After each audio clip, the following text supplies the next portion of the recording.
You're tasked with inventing a new ice cream flavor that reflects your personality. What would that ice cream flavor be? Wow. And remember, everybody, he knows none of these questions prior to right now. This is the best part. I think we'd call it something like.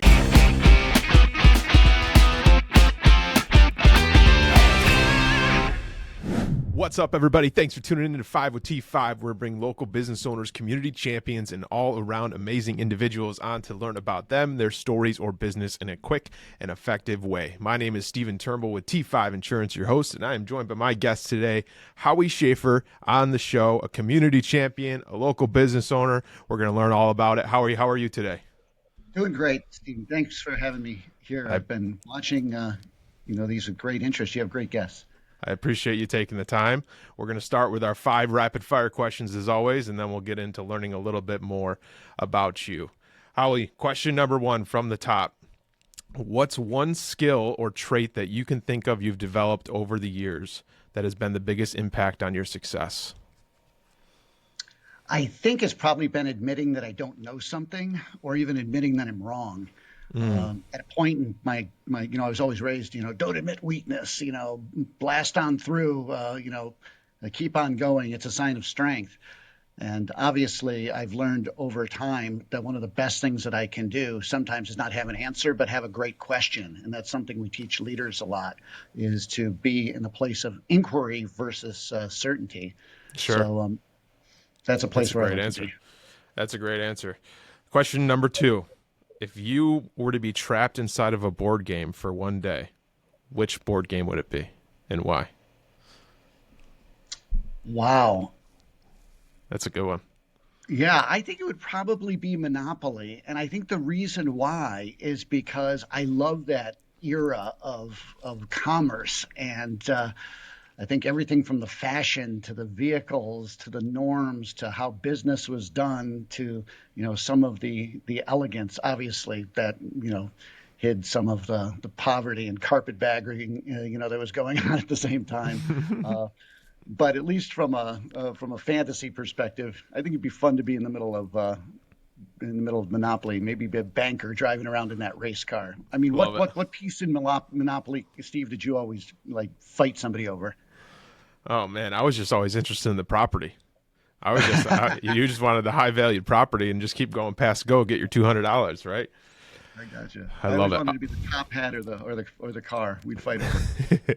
Question number 3. If you could go back in time and give your younger self, one piece of advice, what would that be? I think that advice would be to admit to your insecurities. I've spent a lot of time in my life hiding my insecurities, trying to, again, like I have all the answers. I'm infinitely strong. I'm not scared. I have all the answers. And if I could tell my younger self, hey, it's all right, to be that kind of human being. People are still going to love you. They're still going to want to be your friends. You're still going to be able to get clients and be successful in the world. It would have saved me a lot of stress and anxiety and a lot of the difficulty and challenge and pain sometimes that comes with what we call covering, which is, hiding an aspect of your identity. It takes a lot of energy. It causes a lot of stress. Yeah, that's a great point. Question number 4. For you, Howie, what is a daily habit or routine that you must do to keep everything on track and keep you motivated?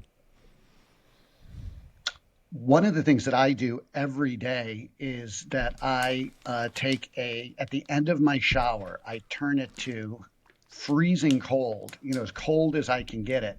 And for 60 seconds, I, douse every single part of my body. And I'm sure people have seen a lot of things about ice baths and all this other stuff. And so they start with, telling you to do 30 seconds for 30 days. And I did that. And then you graduate to 60 seconds for 60 days. But that was 2 years ago, and I keep doing it. And it wakes you up. You come out, you're feeling, warm, and you're not feeling, puffy, and you're ready to hit the day. So I love to start the day with a splash of cold. That's great. Last question. This might be the most important one. You're tasked with inventing a new ice cream flavor that reflects your personality. What would that ice cream flavor be? Wow, a new. And remember, everybody, he knows none of these questions prior to right now. This is the best part. I think we'd call it something like it would be like radical raspberry, and it would have raspberry and chocolate in it, but just something that um, has just a little bit of sort of walk to the beat of a different drummer kind of a theme to it, so that because all the flavors are so standard or so dairy or so nature based, Let's have one that talks to soul and purpose a little bit. Love it. I love it. Well, how you survived the first five questions right on 5 minutes, which is perfect. I want to take the last 10, 15 minutes here and just learn a little bit more about you. I know we've known each other just recently in the last couple of years through a few clubs we're a part of. We serve on a board together, and it's been a pleasure to get to know you. But I really want to dive into, tell us about Howie. And I know you're right here in Clinton. Like, have you always been around here? And then we can talk about the business, whatever direction you want to take it. But I'd like to dive in a little bit more about yourself. Yeah, well, thanks, Steve. I grew up in Clinton, super proud to be back here. My wife Rachel and I have two sons, one who's a senior in high school and one who's in college right now. And we had always come back to Clinton, where my parents had a home and where, again, I grew up. But I left after college and went to Washington, D.C., where I met my wife and, started my career first in politics and then in nonprofits, and then ultimately pivoting in toward the consulting work that I do now around organizational change management. And we always loved, getting outside of DC and the whole sort of urban world. And when we'd come up in the summers, we'd go to our camp, and it was just beautiful and idyllic. How can we get up here more often? When the pandemic hit, everything shut down, and it was a great opportunity. So we came up here to be able to stretch out and be a little bit more healthy. And the kids were on remote school anyway, but they made friends up here. And then we decided really just to move our lives up here. And it was one of the best decisions that we've ever made. We've blossomed personally.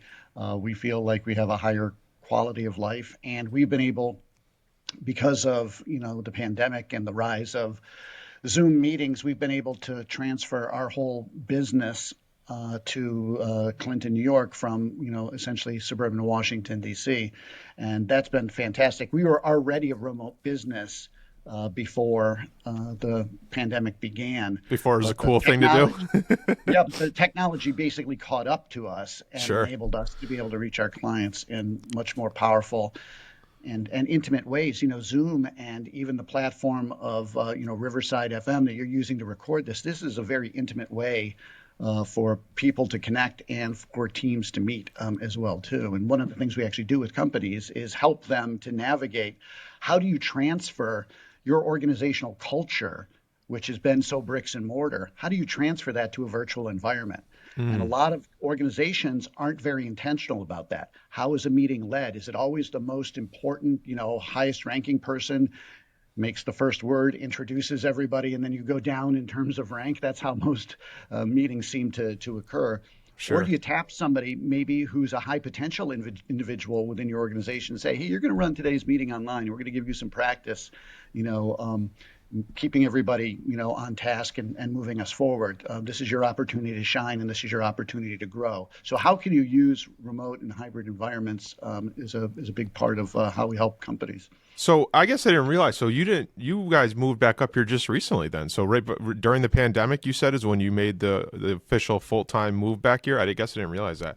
So take us back to the early days of the business. You started the business from scratch, from nothing, out of DC when you were down there?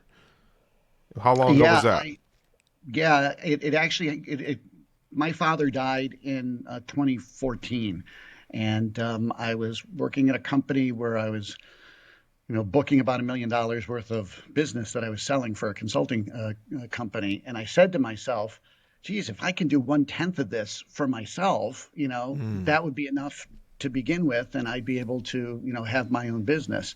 Um, in the first year, it wasn't exactly that. It took a while to sort of grow the revenues. But I had one or two clients that I began with, and word of mouth spread from there. And I've been fortunate that I haven't had to do tons of marketing around our company, which is called Big Tent Consulting. And we've been able to grow very naturally and very comfortably. We're at a point now, though, that a lot of companies get to, and I'd be curious what kind of advice your listeners have because I'm sure they face this. I know that you've talked to other people about this. What happens when you stop, when you get so much business that you can no longer service all your clients yourself and you have to hire people? What Mm, happens when it's better off for you not to be working in the business, but to be working on the business? And that's the transition point that we're after.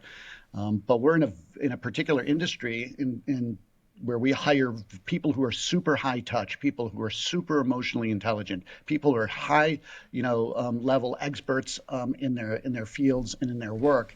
And unlike other consulting organizations, McKinsey and Deloitte and others, where you hire them and then they have somebody who just got an MBA and really doesn't have a lot of practical real world experience, we have people running, managing their own programs. We're not outsourcing it to other people and then billing sure. that time to them. Can I let's?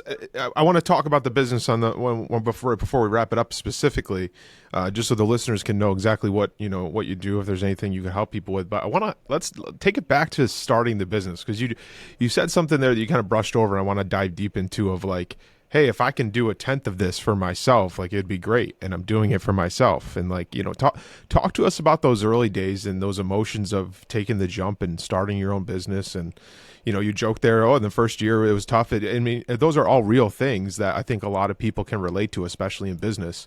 Bring us back to there if you could. Yeah, absolutely. I never had a business plan, and I'm not a fan of business plans because I think that people get caught up in the mechanics of making a change. Mm, And so I'm a fan of the old Tom Peters, I'm sorry, Peter Drucker statement, which is that culture eats strategy for breakfast. And so strategy is important, don't get me wrong, but I didn't sit down mapping out all of my income and putting up against a work plan or a calendar. It was literally kind of an impulsive piece of decision making in my life, which is I know that I'm not happy in my current state. I can imagine a future state where I'm in charge of my life. I can manage my calendar. I can pick my clients. I can choose when my meetings are. I can decide who I want to work with and who I want to partner with. And I just moved in that direction. Again, it was strategic in terms of how I timed it. It was strategic in terms of how I talked to my wife about it, who was, she also had a full time job. It wasn't that, everything was reliant upon this. But we took it on as an experiment to say, hey, let's take this on for a period of 24 months and see where it goes. But after 24 months, I had actually met my goals and then was in the position of having to reach out and subcontract with other people. So it's just blossomed from there. We're a very niche business in that we're helping organizations around this idea of what we call change management and culture building. And so we're doing the same quality of work as some of these giant management consulting businesses, but we're doing it for a quarter of the price for organizations who think that they can't get this kind of advisory support, this kind of strategic counsel, but they can, and we're glad to make that offering for them. So, with the clients that you've worked for in that topic, what do you see as a recurring theme of their biggest struggles? I think the biggest struggle is being intentional about culture and values in your organization. Mm, Let me give you a local example, which is Mohawk Valley Health System. Mohawk Valley Health System recently merged three hospitals, St. Luke's, St. Elizabeth's, and Faxton hospitals all together. Each of these places had their own organizational cultures, their sets of values. And a lot of emphasis was put on making sure that the medicine was done right. And it was. And a lot of it was put on the systems of payroll and personnel and HR and all this other stuff. Less attention was paid to the people side. How are we going to bring together all of these people who have different values, and how do we get people into dialogue so that they can create shared agreements about how are we going to operate going forward? What are going to be our priorities? What are going to be things that we value together, that we work towards, that are going to be our guiding lights, that are going to help us to derive purpose and meaning and satisfaction? And some of those things are very common in medicine, which is obviously safety and team medicine, and healing. But some of those other things had to do a lot with teaming and decision making. And a lot of times in organizations as well, there's an employee handbook, but then there's a whole bunch of unwritten rules. And sometimes those unwritten, unspoken rules never get surfaced. And a lot of times when people are onboarded into organizations, they never discover this kind of information and these important lessons that can advance them in their careers until too late. So we help organizations be very deliberate about that process. And you touched on it a little bit in the beginning of just how different the workforce, the workplace is these days with remote work and now hybrid options. And, companies, we could talk a lot about it. The companies are not coming out with like unlimited time off and like all these different things to try to boost morale and boost culture, for like a small business owner that's listening to this, and looking to pave that path of that team as they bring on new people and put people first. And I'm trying to look behind me to a book that I know you probably know that I can't see at this time. It's here somewhere, Howie. But it's about the employee comes first. I think it's like the customer comes second is the name of the book. I can't remember the exact name. I'll have to find that for the show notes. But it just talks about like taking care of your people and just doing the right thing, right? Just like being human. And I think so many people have their eye on the prize of, and I want you to kind of pick apart the statement here, but I think so many people have their eye on the prize of like, what's their vision for their business? How much clients do they want? How much revenue, that they forget about just taking care of their people. What's your thoughts on that? Well, I do agree that if you take care of your people will take care of you. And that's not only just a human aspect of the work, but it plays out. For most organizations, if they have to hire and onboard a new employee, it costs them almost $40,000. And so if you make a bad hire, it literally can cost you in a big way. So holding on to your people, retaining your people, advancing your people has a real return on investment, bottom line impact on your business.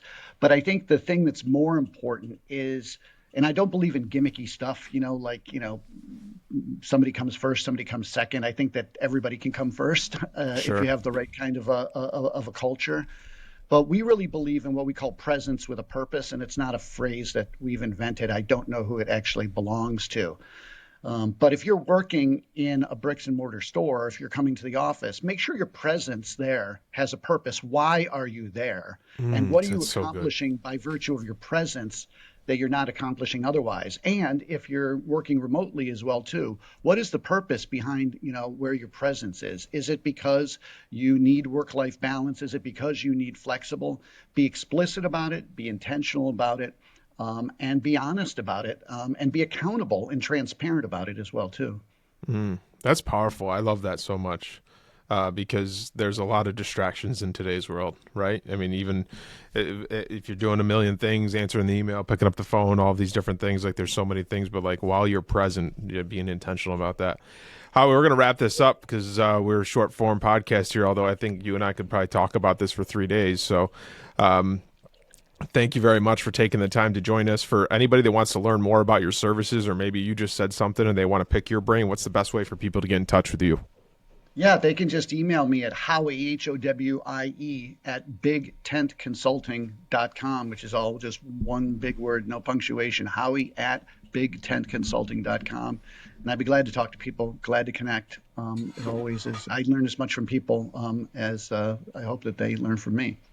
Howie, thanks again for taking the time to be here. Really do appreciate it. Appreciate your friendship and everything you've done for me and T5 and all that. It was a blast to have this conversation. Everybody, that's a wrap up for today's episode of 5 with T5. Hope you enjoyed this engaging conversation. Make sure to check out Howie where he said to. Make sure to check out our YouTube channel and Facebook page at T5 Insurance. It's where we release these episodes weekly. And more importantly, remember to make an impact in someone's life today, even if that's your own. Stephen Turnbull here with T5 Insurance. We'll see you next week. Take care.